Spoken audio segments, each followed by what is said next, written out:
Ya. Saya melanjutkan Shirley tadi sama Yohana. Ya. Nah, tolong bujuk saya supaya sholat. Puasa saya lakukan, semua saya lakukan kecuali sholat. Ketika Allah perintahkan ibadah-ibadah yang lain, itu cukup perintah ayat saja turun. Allah perintah haji, ayat saja turun. Allah perintah puasa, ayat saja turun. Allah perintah bayar zakat, ayat saja turun. Tapi ketika Allah perintah sholat, tidak boleh ayat turun. Nabi dijemput oleh 2 malaikat, kemudian diajak naik, ketemu dengan Allah untuk menerima perintah ini. Kenapa? Karena perintah ini sangat penting. Mas, saya boleh dagang, bayar zakat sambil nyanyi. Saya boleh haji sambil nyanyi. Tawaf, labbaik Allahumma labbaik, labbaik la syarika lak labbaik. Boleh.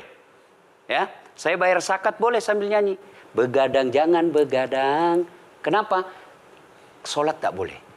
Allahu Akbar. Darah muda, darahnya pada batal sholat saya. Kenapa? Inilah puncak penghambaan kepada Allah. Jadi puncak penghambaan kalau saya meraku hamba, sholat. Yang paling mulia dalam tubuh kita, kepala. Adik-adik bercanda dipukul pantatmu masih senyum. Dorong dadamu masih senyum. Tapi jangan bercanda pukul kepalamu. Tak, kau pukul kepala saya pasti saya marah. Kenapa? Harga diri di sini. Tapi ketika kita sholat, anggota tubuh yang paling mulia, kepala, rendahkan seperti kakimu. Kita akan masuk ke next box. Ini penting. Kalau saya sudah mulai ini. Oke. Ya, karena kalau ketika saya mau sholat, saya melihat banyak koruptor sholat. Ya. Saya melihat banyak orang sholat yang kalau saya ajak ngomong main HP, nggak punya adab. Yang paling enak memang sholat tidak korupsi. Yang paling nyaman memang, paling ideal sholat jujur. Tapi wala talbisul haqqa bil batil, kata Allah. Allah tidak mencampurkan antara hak dan batil. Sholatmu beda, puasamu beda, maksiatmu beda. Itulah sehingga Allah hadirkan 2 malaikat. Rakit dan atid. Mencatat yang baik di baik, yang salah salah. Tapi ini setan kan tidak membiarkan itu. Maka setan masuk. Nah, dia sholat tapi dia korup. Tapi Allah Maha Adil. Maka ditimbanglah nanti. Mana yang lebih banyak, kebaikanmu atau keburukanmu. Kalau dia baik amalnya, tapi tidak ada sholatnya, sia-sia. Kenapa? Passwordnya kebaikan itu, kuncinya itu adalah sholat. Ustadz ketika naik haji, naik pesawat. Pesawat itu mungkin dibikin orang yang nggak sholat. Iya, betul. Terus gimana dong? Nah, kursi itu mungkin dibikin orang yang nggak sholat. Iya, betul. Terus? Nah, bagi orang yang tidak sholat itu, Allah nanti perlihatkan amalnya. Yang ciptakan listrik ini luar biasa amalnya. Iya. Saya bisa dakwah karena ada mic. Iya. Dan mic itu dari orang non-muslim yang ciptakan. Maka Allah nanti pamerkan. Ini kau punya amal. Ini 10 guda, 10 miliar kau punya amal. Mana passwordnya? Mana kuncinya? Kuncinya itulah sholat.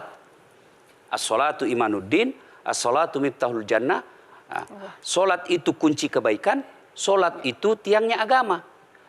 Sebuah bangunan, dia bisa berdiri tanpa dinding. Sebuah bangunan, dia bisa kokoh tanpa atap. Tapi ketika bangunan tidak punya tiang, pasti tidak kokoh. Tiang itulah dalam agama sholat. Dia tidak husuk, tidak ada urusan. Allah tidak hitung kamu husuk atau tidak. Kamu datang deh sujud sama saya.